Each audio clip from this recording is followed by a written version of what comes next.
আলহামদুলিল্লাহ নাহমাদুহু ওয়া নাস্তাঈনুহু ওয়া নাস্তাগফিরুহ ওয়া নাউযু বিল্লাহি মিন শুরুরি আনফুসিনা ওয়া মিন সাইয়্যাতি আমালিনা মান ইয়াহদিহিল্লাহু ফালা মুদিল্লা লাহু ওয়া মান ইউদ্লিলহু ফালা হাদিয়া লাহু ওয়া নাশহাদু আন লা ইলাহা ইল্লাল্লাহু ওয়াহদাহু লা শারীকা লাহু ওয়া আশহাদু আন্না মুহাম্মাদান আবদুহু ওয়া রাসূলুহু আরসালাহু বিল হাক্কি বাশীরাও ওয়া নাযীরা وداعيا إلى الله بإذنه وسراجا منيرا আলহামদুলিল্লাহ, আল্লাহ রাব্বুল আলামিনের দরবারে শুকরিয়া আদায় করছি, যিনি আমাদেরকে একটি গুরুত্বপূর্ণ আলোচনা করার তৌফিক দিয়েছেন। আমরা সকলে বলি আলহামদুলিল্লাহ। আল্লাহ রাব্বুল আলামিন পৃথিবীতে মানুষ সৃষ্টি করেছেন এবং এই মানুষদের মধ্যে থেকে কিছু কিছু মানুষদেরকে আল্লাহ রাব্বুল আলামিন পছন্দ করেন এবং ভালোবাসেন। আজকে আমরা আলোচনা করব আল্লাহ রাব্বুল আলামিন কাদেরকে ভালোবাসেন তাদের সম্পর্কে। আল্লাহ রাব্বুল আলামিন প্রথমেই যে ব্যক্তিদেরকে ভালোবাসেন তারা হচ্ছে মুহসিন অথবা ইহসান যারা করে তাদেরকে। সূরা বাকারা 195 নম্বর আয়াতে আল্লাহ রাব্বুল আলামিন বলেন, ওয়া আহসিনু ইন্নাল্লাহা ইউহিব্বুল মুহসিনিন। তোমরা ইহসান করো, নিশ্চয় আল্লাহ ইহসানকারীদেরকে ভালোবাসেন। যে ব্যক্তি ইহসান করবে, মানুষের প্রতি রহম করবে এবং ইবাদতের ক্ষেত্রে ইহসান করবে, তাহলে আল্লাহ রাব্বুল আলামিন তাকে ভালোবাসে। ইহসান হচ্ছে হাদিসের জিবরিল এসেছে এভাবে, আমি যেন আল্লাহকে দেখছি। যদি এটা সম্ভব না হয় তাহলে আল্লাহ আমাকে দেখছে। এরকম ভাবে যদি আমরা ইহসান করে ইবাদত করতে পারি তাহলে আমাদের ইবাদত গুলো খুলুসিয়াত হবে, যথাযথ হবে এবং আল্লাহ রাব্বুল আলামিন অবশ্যই আমাদের ইবাদত গুলোকে কবুল করে নেবে। আর বান্দাদের প্রতি ইহসান হচ্ছে ইনসাফের উপরের লেভেল। ইনসাফ করেছেন, বাড়তি কোনো সুযোগ সুবিধা তাকে দিয়েছেন, তাহলে হচ্ছে ইহসান করা হলো। এই সম্পর্কে একটি হাদিস রয়েছে, রাসূল করিম সাল্লাল্লাহু আলাইহি সাল্লাম বলেছেন, লা ইয়ারহামুল্লাহু মান লা ইয়ারহামুন নাস। যে মানুষের প্রতি রহম করে না, আল্লাহ রাব্বুল আলামিন তার প্রতি রহম করেন। 2 নম্বর হচ্ছে আল্লাহ রাব্বুল আলামিন যারা তাওবা করে তাদেরকে ভালোবাসেন। আল্লাহ রাব্বুল আলামিন সূরা বাকারার 222 নম্বর আয়াতে বলেন, ইন্নাল্লাহা ইউহিব্বুত তাওয়াবিন। নিশ্চয় আল্লাহ তাআলা যারা তাওবা করে তাদেরকে ভালোবাসেন। এজ এ ম্যান হিসেবে আমাদের অনেক গুনাহ থাকতে পারে, আমরা অনেক গুনাহ করতে পারি, কিন্তু প্রকৃত গুনাহগার অথবা প্রকৃত অপরাধী হচ্ছে সে, এবং সবচেয়ে ভালো অপরাধী হচ্ছে সে যে গুনাহ করার সাথে সাথে কাল বিলম্ব না করে আল্লাহর কাছে কায়মনো বাক্যে আবার ক্ষমা চায়, আল্লাহ রাব্বুল আলামিন আমি যে গুনাহ করেছি পুনরায় আর এই গুনাহ করব না, দয়া করে আপনি আমাকে ক্ষমা করে দেন। তো যারা এরকম ভাবে আল্লাহর কাছে ক্ষমা চাইবেন, আল্লাহ রাব্বুল আলামিন তাদেরকে মাফ করে দিবেন। তো আল্লাহ রাব্বুল আলামিন যাদেরকে ভালোবাসেন তাদের মধ্যে অন্যতম হচ্ছে এই ক্যাটাগরি, যারা হচ্ছে তাওয়াবিন অথবা তাওবা করে, ইস্তেগফার করে। ইভেন আমরা যদি খেয়াল করি, রাসূল করিম সাল্লাল্লাহু আলাইহি সাল্লাম মক্কা বিজয়ের পর আল্লাহ রাব্বুল আলামিন তাকে ফাসাব্বিহ বিহামদি রাব্বিকা ওয়াস্তাগফির, আল্লাহ রাব্বুল আলামিন শুকুর এবং সুজুদের সাথে সাথে বললেন যে আস্তাগফির, তাওবা করো, ইন্নাহু কানা তাওয়াবা, নিশ্চয় আল্লাহ তাওবা কবুল করে। তার মানে হচ্ছে বিজয়ের পরে আমরা অবশ্যই আনন্দ পাবো, কিন্তু সাথে সাথে আমাদেরকে ইস্তেগফার অথবা তাওবাও করতে হবে। আর নিশ্চয় আল্লাহ রাব্বুল আলামিন তাওবা কবুল করে। 3 নাম্বার হচ্ছে আল্লাহ রাব্বুল আলামিন যে লোকদেরকে ভালোবাসেন তারা হচ্ছেন ধৈর্যশীল। যারা হচ্ছে ইসলামী আন্দোলন করতে গিয়ে অথবা যে কোনো কাজ করতে গিয়ে ধৈর্য ধরবে, তাহলে আল্লাহ রাব্বুল আলামিন তাদেরকে ভালোবাসবেন। আল্লাহ রাব্বুল আলামিন বলেন, আল্লাহু ইউহিব্বুস সাবিরিন। আল্লাহ রাব্বুল আলামিন যারা সবর করেছে, ধৈর্য ধরেছে, তাদেরকে ভালোবাসে। আমরা সূরা বুরুজের মধ্যে দেখেছি যে আল্লাহ রাব্বুল আলামিন গর্তওয়ালাদের কাহিনী বলতে গিয়ে বলেছেন যে তারা ধৈর্য ধরেছে। এবং সূরা কাহফে আমরা লক্ষ্য করেছি যে যে 7 জন যুবক গুহায় আশ্রয় নিয়েছে, তারা কিন্তু ধৈর্যই ধরেছিল। রাসূল করিম সাল্লাল্লাহু আলাইহি সাল্লামের হিস্ট্রি থেকে আমরা দেখেছি যে যখন আবু বকর রাদিয়াল্লাহু তাআলা আনহু গুহার মধ্যে থেকে শত্রুদের পাও এবং অস্ত্রের ঝনঝনানি শুনতেছিলেন, তখন বলেছেন, হে রাসূল, আমরা তো ধরা খেয়ে গিয়েছি। তখন রাসূল করিম সাল্লাল্লাহু আলাইহি সাল্লাম ধৈর্যের একটি পরাকাষ্ঠা তিনি সেখানে স্থাপন করেছেন। বলেছিলেন যে লা তাহজান ইন্নাল্লাহা মা'ানা, হে আমার সাথী, ভয় পাওয়ার কারণ নাই। আমরা এখানে দুইজন নয়। লা তাহজান ইন্নাল্লাহা মা'ানা, নিশ্চয় আমাদের সাথে আল্লাহ রয়েছে। তাহলে ইসলামী আন্দোলন করতে গিয়ে, ইসলামের দাওয়াত প্রচার প্রসার করতে গিয়ে অনেক প্রকার বাধা বিপত্তি আসতে পারে। সেই বাধা বিপত্তিকে ডিঙ্গিয়ে যারা ধৈর্য এবং সবরের মাধ্যমে কাজ করে যাবে, আল্লাহ রাব্বুল আলামিন তাদেরকে ভালোবাসেন। সূরা আসর আল্লাহ রাব্বুল আলামিন বলেন যে ওয়াল আসর, সময়ের কসম, ইন্নাল ইনসানা লাফি খুসর, নিশ্চয় সকল মানুষ হচ্ছে ক্ষতির মধ্যে রয়েছে। ইল্লাল্লাযীনা আমানু ওয়া আমিলুস সালিহাত ওয়া তাওয়াসাউ বিল হাক্কি ওয়া তাওয়াসাউ বিস সবর, তবে তারা ব্যতীত যারা ঈমান এনেছে, সৎ কাজ করেছে, ওয়া তাওয়াসাউ বিল হক, এবং পরস্পর পরস্পরকে হকের দাওয়াত দিয়েছে, এবং হকের দাওয়াত দিতে গিয়ে যে বাধা বিপত্তি এসেছে, ওয়া তাওয়াসাউ বিস সবর, তার বিপরীতে তারা সবর করেছে। তারপরে আল্লাহ রাব্বুল আলামিন একটা আয়াতে বলেছেন যে ইন্নাল্লাহা মা'আস সাবিরিন, আল্লাহ রাব্বুল আলামিন অবশ্যই মা'আস সাবিরিন, ধৈর্যশীলদের সাথে রয়েছে। এজন্য ধৈর্য একটা খুবই ইম্পর্টেন্ট বিষয়। যার ধৈর্য রয়েছে সে অনেক কিছু হজম করতে পারবে এবং দাওয়াত দেওয়ার জন্য সেটা খুব সহজ হবে। কিন্তু যার ধৈর্য নাই, অতিমাত্রায় রাগ, কিছু বলার আগে রেগে যায়, তার দ্বারা ইসলামী আন্দোলন করা অনেক কঠিন হয়ে যায়। যেন প্রিয় উপস্থিতি, আল্লাহ রাব্বুল আলামিন যে লোকদেরকে ভালোবাসেন, সূরা আল ইমরানের 146 নম্বর আয়াতে রয়েছে যে আল্লাহু মা'আস সাবিরিন, আল্লাহু ইউহিব্বুস সাবিরিন, আল্লাহ রাব্বুল আলামিন সাবিরিন অথবা ধৈর্যশীলদেরকে ভালোবাসেন। 4 নম্বর যে ব্যক্তিরা রয়েছেন যাদেরকে আল্লাহ রাব্বুল আলামিন ভালোবাসেন, তারা হচ্ছেন যারা আল্লাহর উপর ভরসা করে। আসলে আমরা মুমিন যারা রয়েছে, মুসলমান যারা রয়েছে, আল্লাহ রাব্বুল আলামিন যেহেতু আমাদেরকে সৃষ্টি করেছেন, আবার ইন্না লিল্লাহি ওয়া ইন্না ইলাইহি রাজিউন, আমরা আল্লাহর কাছ থেকে এসেছি, আবার অবশেষে আমরা আল্লাহর কাছেই ফিরে যাব। এবং আল্লাহ রাব্বুল আলামিন কথা বলার শক্তি দিয়েছে বলেই কিন্তু আমরা কথা বলতে পারছি। আল্লাহ রাব্বুল আলামিন আমাদের কিছু খাওয়ার পর হজম করার শক্তি দিয়েছেন বলে এটা হজম হচ্ছে। আল্লাহ রাব্বুল আলামিন আমাদেরকে হাঁটার, আমাদেরকে কথা বলার, আমাদেরকে কাজ করার, তারপরে ফিল করা, অনুভূত করার শক্তি দিয়েছেন দেখে আমরা এগুলো করতে পারছি, যাদেরকে আল্লাহ রাব্বুল আলামিন এগুলো দিচ্ছেন। অনেকের আমাদের মতো কান রয়েছে কিন্তু কানে শুনতেছে না। অনেকের আমাদের মতো চোখ রয়েছে কিন্তু তারা চোখে দেখতেছে না। এটা কিন্তু আল্লাহ রাব্বুল আলামিন তাদেরকে দেয় নাই বলে এটা কিন্তু তারা পায় না।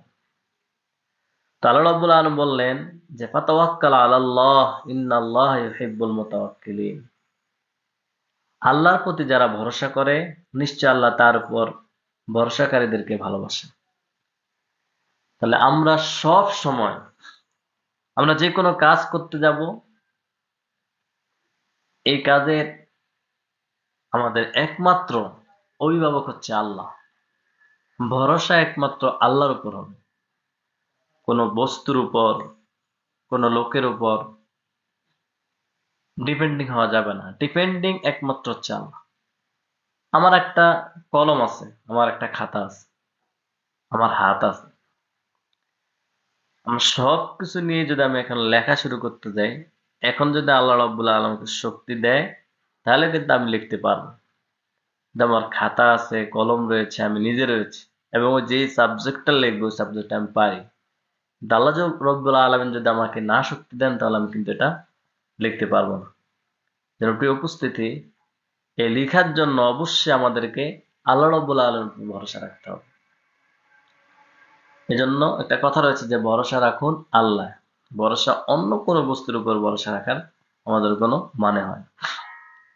তাই তারপর আল্লাহ রাব্বুল আলামিন ৫ নম্বর যে লোকদেরকে আল্লাহ রাব্বুল আলামিন ভালোবাসেন তারা হচ্ছে ন্যায় বিচারক। আল্লাহ রাব্বুল আলামিন সূরা মায়েদার ৪২ নম্বর আয়াতে বলেন, ফাহকুম বাইনাহুম বিল কিসত ইন্নাল্লাহা ইউহিব্বুল মুকসিতিন। তুমি তাদের মধ্যে ন্যায় বিচার করো, নিশ্চয়ই আল্লাহ ন্যায় বিচারকদেরকে ভালোবাসেন। আল্লাহ রাব্বুল আলামিন যারা ন্যায় বিচার করে তাদেরকে ভালোবাসে। ন্যায় বিচার হচ্ছে আল্লাহ রাব্বুল আলামিনের একটা সুন্নাহ। আল্লাহ রাব্বুল আলামিন কিন্তু কিয়ামতের দিন, যেহেতু তিনি লর্ড, যেহেতু তিনি বিচারক, যেহেতু তিনি আমাদের মালিক, তিনি ইচ্ছা করলে যে আমি তো জানি সবকিছু যে হ্যাঁ তোমার জাহান্নাম, আমি তো জানি হ্যাঁ তোমার জান্নাত। আল্লাহ রাব্বুল আলামিন কিন্তু কাল কিয়ামতের দিন এই জিনিসটা করবেন না। আল্লাহ রাব্বুল আলামিন সবকিছু জানা সত্ত্বেও আল্লাহ রাব্বুল আলামিন তাকে তার আমল নামাকে নিক্তির পাল্লায়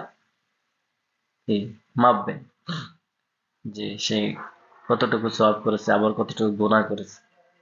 এই জন্য আল্লাহ রাব্বুল আলামিনের সুন্নাহ হচ্ছে ন্যায় বিচার করা।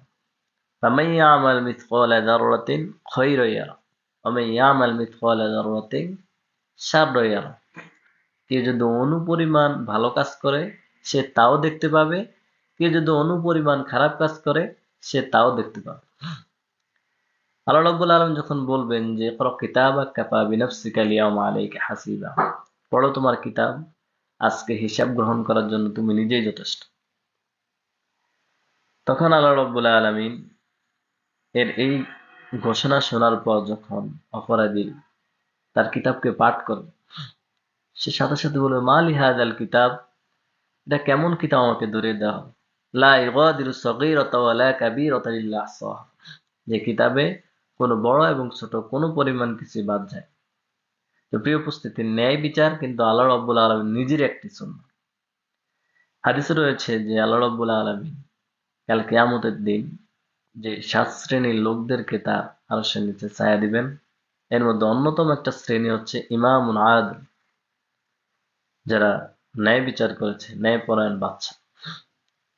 এই জন্য আল্লাহ রাব্বুল আলামিন কেন ন্যায় বিচারকদেরকে ভালোবাসেন? কারণ হচ্ছে আপনি যখন ন্যায় বিচার করবেন তখন সমাজের শান্তি প্রতিষ্ঠা হবে। মানুষ একটা কনফিডেন্স পাবে যে সে আমার প্রতি জুলুম করেছে, আমি এটা বিচার পাবো। আর কেউ যদি জুলুম করতে যায় সে চিন্তা করবে যে আমি যদি এর প্রতি জুলুম করি তাহলে আমার পানিশমেন্ট হবে। তাহলে সমাজ থেকে অন্যায় অবিচার দূরীভূত হয়ে যায়। আর যদি ন্যায় বিচার না থাকে তাহলে সে সমাজে কনফিডেন্স থাকবে না যে আমি সর্বশেষ একটা ফায়সালা হবে। এটা না থাকার কারণে বিচার বহির্ভূত হত্যা, গুম খুন, অন্যায় রাজনীতি এগুলো সব বেড়ে যাবে। এর কারণে সমাজে বিশৃঙ্খলা শুরু হবে। এজন্য আল্লাহ রাব্বুল আলামিন শুধু ন্যায় বিচার করার কথা বলেননি, সাথে সাথে বলছেন যে যারা ন্যায় বিচার করে ফাহকুম বাইনাহুম বিল কিসত ইন্নাল্লাহা ইউহিব্বুল মুকসিতিন, যে তোমরা ন্যায় বিচার করো, নিশ্চয়ই আল্লাহ রাব্বুল আলামিন ন্যায় বিচারকদেরকে ভালোবাসেন। আল্লাহু আকবার। আমরা যেহেতু মানুষ, মানুষ হিসেবে আমাদের উইক সাইড কোনটা, স্ট্রং সাইড কোনটা, অথবা আমাদের প্রয়োজনীয় কোনটা আল্লাহ রাব্বুল আলামিন যেহেতু জানেন, এই জন্য আল্লাহ রাব্বুল আলামিন আমাদেরকে এই বিষয়গুলো এইভাবে উদ্বুদ্ধ করেছে। তারপরে ৬ নাম্বার যে লোকদেরকে আল্লাহ রাব্বুল আলামিন ভালোবাসেন, একটা ইম্পর্টেন্ট বিষয়, সেটা হচ্ছে ইন্নাল্লাহা ইউহিব্বুল মুত্তাকিন, নিশ্চয় আল্লাহ রাব্বুল আলামিন মুত্তাকিদেরকে ভালোবাসেন। আল্লাহ রাব্বুল আলামিন সূরা বাকারার প্রথম দিক দিয়ে আয়াতগুলো এনেছেন যে যালিকাল কিতাব লা রাইবা ফি, এটা এমন একটা কিতাব যে কিতাবের মধ্যে সন্দেহের কোনো অবকাশ নেই। আল্লাহ রাব্বুল আলামিন তার কিতাবকে প্রথম জাজ করলেন যে কিতাবের মধ্যে কোনো সন্দেহ নেই। তারপর আল্লাহ রাব্বুল আলামিন কি বললেন? হুদাল্লিল মুত্তাকিন। আসলে এই সন্দেহহীন যে কিতাবটা, এই কিতাব থেকে সবাই হেদায়েত পাবে এমন কোনো বিষয় নাই। নবীর স্ত্রীও হেদায়েত না পেতে পারে এবং কাফেরও হেদায়েত পেতে পারে। কিন্তু তারা কারা? মুত্তাকিন, যারা আল্লাহকে যথাযথভাবে ভয় পেয়েছে, আল্লাহকে চিনার চেষ্টা করেছে। তাহলে মুত্তাকি বিষয়টা হচ্ছে এই, যে যারা যথাযথভাবে আল্লাহকে ভয় করবে এবং আল্লাহকে পাওয়ার চেষ্টা করবে, ও তার নিজের মতামতকে প্রায়োরিটি না দিয়ে আল্লাহ কি বলেছেন, আল্লাহ রাসূল কি বলেছেন সেটার প্রায়োরিটি দেওয়ার মন মানসিকতা রাখে, আল্লাহ রাব্বুল আলামিন তাকে হেদায়েত দিবেন। এখন যারা মুত্তাকি, মুত্তাকির বৈশিষ্ট্য কি? মুত্তাকির বৈশিষ্ট্য হচ্ছে সে সর্ব জায়গায় সব সময় আল্লাহ রাব্বুল আলামিনকে ভালোবাসে। হযরত ওমর রাদিয়াল্লাহু তাআলা আনহুকে জিজ্ঞাসা করা হয়েছিল যে মুত্তাকি কারা? রাসূল সাল্লাল্লাহু আলাইহি ওয়াসাল্লাম বলেছেন, আত-তাকওয়া হাহুনা, আত-তাকওয়া হাহুনা। তাহলে মুত্তাকি অথবা তাকওয়ার বিষয়টা হচ্ছে অন্তরের বিষয়। বাহ্যিক দৃষ্টিতে একজনের বেশ ভরসা অনেক সুন্দর হতে পারে, কিন্তু তার অন্তরে কি রয়েছে এটা একমাত্র আল্লাহ রাব্বুল আলামিন জানেন।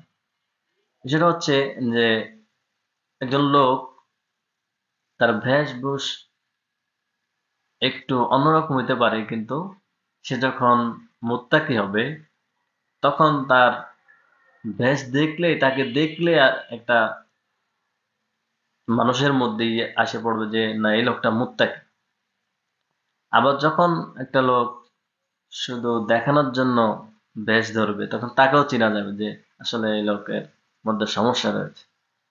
জন্য মুত্তাকি যদি আমরা হই, তাহলে আমরা যখন কোনো গুনাহ করতে যাব, আমাকে এই জিনিসটাই রক্ষা করবো, যেহেতু আমি আল্লাহকে ভয় করি, তাহলে আমি আর এই গুনাহটা করবো না। এই জন্য আল্লাহ রাব্বুল আলামিন, যেহেতু সেই লোক গুনাহ করে না, আল্লাহ রাব্বুল আলামিন বললেন যে ইন্নাল্লাহা ইউহিব্বুল মুত্তাকিন, নিশ্চয় আল্লাহ রাব্বুল আলামিন মুত্তাকিদেরকে ভালোবাসেন। ৭ নাম্বার যেই লোকদেরকে আল্লাহ রাব্বুল আলামিন ভালোবাসেন, তারা হচ্ছে, আল্লাহ রাব্বুল আলামিন বলেন ইউহিব্বুল মুতাতাহহিরিন, আর তিনি পবিত্রতা অবলম্বনকারীদেরকে ভালোবাসেন। সূরা বাকারার ২২২ নম্বর। এখানে পবিত্রতা হচ্ছে এমন একটা বিষয়, লা ইয়ামাসসুহু ইল্লাল মুতাহহারুন, পবিত্রগণ ছাড়া এই কিতাবকে কেউ স্পর্শ করতে পারে না। দ্যাট মিন্স আল্লাহ রাব্বুল আলামিন যার অন্তরের মধ্যে পবিত্রতা রেখেছেন এবং বাহ্যিক দৃষ্টিও পবিত্রতা রেখেছেন, তারাই হচ্ছে আল্লাহর কিতাবকে স্পর্শ করতে পারে। যার অন্তরের মধ্যে সমস্যা রয়েছে, সে কিন্তু আল্লাহর এই কিতাবকে স্পর্শ করে, বাহ্যিক দৃষ্টিতে দেখা গেল ওখান থেকে হিদায়াত পায়। কেউ যদি পবিত্রতা অর্জনের নিমিত্তে আল্লাহর কিতাবকে ধরে এবং আত-তুহুর শাতরুল ঈমান, পবিত্রতা ঈমানের অঙ্গ, এটাকে সে বিশ্বাস করে, তাহলে আল্লাহ রাব্বুল আলামিন অবশ্যই তাকে হিদায়াত দিবেন। যদি হিদায়াত পায়, তাহলে সে আল্লাহর জমিনের মধ্যে একজন শ্রেষ্ঠ মানুষ হবে। এজন্য আল্লাহ রাব্বুল আলামিন বললেন ইন্নাল্লাহ, নিশ্চয় আল্লাহ তাআলা ইউহিব্বু, ভালোবাসেন, আল মুত্তাকিন, মুত্তাকিদেরকে। এবং তারপরে বললেন যে ইউহিব্বুল মুতাতাহহিরিন, এবং যারা পবিত্রতা অবলম্বন করে তাদেরকে আল্লাহ রাব্বুল আলামিন ভালোবাসেন। এরপর ৮ নম্বরে একেবারে একটি গুরুত্বপূর্ণ বিষয় হচ্ছে যাদেরকে আল্লাহ রাব্বুল আলামিন ভালোবাসেন। আল্লাহ রাব্বুল আলামিন সূরা সফের ৪ নম্বর আয়াতে বলেন যে ইন্নাল্লাহা ইউহিব্বুল লাযীনা ইউকাতিলুনা ফী সাবিলিহি সাফফান কাআন্নাহুম বুনিয়ানুম মারসুস, নিশ্চয় আল্লাহ তাআলা তাদেরকে ভালোবাসেন যারা আল্লাহর পথে সংগ্রাম করে সারিবদ্ধভাবে, সীসাডালা প্রাচীরের মতো। আল্লাহ রাব্বুল আলামিন সেই লোকদেরকে ভালোবাসেন যারা আল্লাহ রাব্বুল আলামিনের পথে সীসাডালা প্রাচীরের ন্যায় সারিবদ্ধভাবে সংগ্রাম করে। তা নিশ্চিতভাবে যুদ্ধকে বোঝানো হয়েছে। যুদ্ধের মধ্যে পৃষ্ঠ প্রদর্শন করা কোনোভাবেই জায়েজ না। এজন্য যারা ইসলামী আন্দোলন করে তাদের অবশ্যই এই দিকগুলো খেয়াল রাখতে হবে। তারপরে রাসূল করিম সাল্লাল্লাহু আলাইহি ওয়াসাল্লাম একটি হাদিস বর্ণনা করেছেন। আল্লাহ বলেন, যে ব্যক্তি আমার কোনো ওলির সাথে শত্রুতা পোষণ করবে, আমি তার বিরুদ্ধে যুদ্ধ ঘোষণা করব। আমি যা কিছু আমার বান্দার উপর ফরজ করে দিয়েছি তা দ্বারা সে আমার নৈকট্য লাভ করতে পারে। আর বান্দা সর্বদা নফল ইবাদত দ্বারা আমার নৈকট্য লাভ করে। অবশেষে আমি নফল ইবাদতের কারণে তাকে ভালোবাসতে থাকি।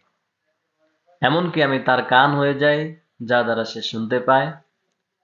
আমি তার হাত হয়ে যাই, যা দ্বারা সে স্পর্শ করে। আমি তার চোখ হয়ে যাই, যা দ্বারা সে দেখতে পায়। আমি তার পা হয়ে যাই, যা দ্বারা সে চলাফেরা করে। আর সে যদি আমার নিকট কোনো কিছু প্রার্থনা করে, আমি তাকে অবশ্যই তা দান করি। আর সে যদি আমার নিকট কোনো কিছু থেকে আশ্রয় চায়, তবে আমি তাকে আশ্রয় দিই। বুখারীর হাদিস নাম্বার 6502 নম্বর হাদিস। আল্লাহ রাব্বুল আলামিনের যে বান্দাদেরকে ভালোবাসেন, তাদের আচার ব্যবহার, বিহেভিয়ার এত বেশি সুন্দর হয়। এই হাদিসে রয়েছে যে তাদেরকে যদি কেউ শত্রুতা করে তাদের সাথে, তাহলে আল্লাহ রাব্বুল আলামিন তাদের বিরুদ্ধে যুদ্ধ ঘোষণা করে। তারপর আল্লাহ রাব্বুল আলামিন বললেন যে তারা নফল ইবাদত করতে করতে এমন একটা পর্যায়ে চলে যায়, আল্লাহ রাব্বুল আলামিন তাদের কান হয়ে যান, যে কান দিয়ে তারা শোনে। আল্লাহ রাব্বুল আলামিন তাদের হাত হয়ে যায়, যে হাত দিয়ে তারা স্পর্শ করে। আল্লাহ রাব্বুল আলামিন তাদের চোখ হয়ে যান, যে চোখ দ্বারা তারা দেখতে পায়। তারপর আল্লাহ রাব্বুল আলামিন তাদের পা হয়ে যায়, আমি তাদের পা হয়ে যায়, যা দ্বারা তারা চলাফেরা করে। আল্লাহু আকবার। হাদিসটি বুখারী শরীফের 6502 নম্বর হাদিস। তো প্রিয় উপস্থিতি, আল্লাহ রাব্বুল আলামিনের কাছে যেহেতু আমাদেরকে চলে যেতে হবে, অবশ্যই আমাদেরকে আমাদের নিজেদের আখের জোগাড় করে যেতে হবে।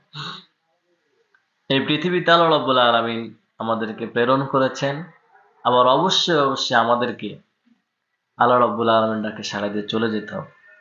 আমাদের যে মূল লক্ষ্য উদ্দেশ্যে দিয়ে আল্লাহ রাব্বুল আলামিন আমাদেরকে প্রেরণ করেছেন, সূরা মুলকের 2 নম্বর আয়াতে যেমন আল্লাহ রাব্বুল আলামিন বলেছেন যে আল্লাযী খালাকাল মাউতা ওয়াল হায়াতা লিয়াবলুয়াকুম আইয়ুকুম আহসানু আমালা, যে আমি মৃত্যু এবং জীবন এই জন্য সৃষ্টি করেছি যে লিয়াবলুয়াকুম আইয়ুকুম আহসানু আমালা, আমি দেখতে চাই যে তোমাদের মধ্যে সবচেয়ে ভালো আমল কে করে।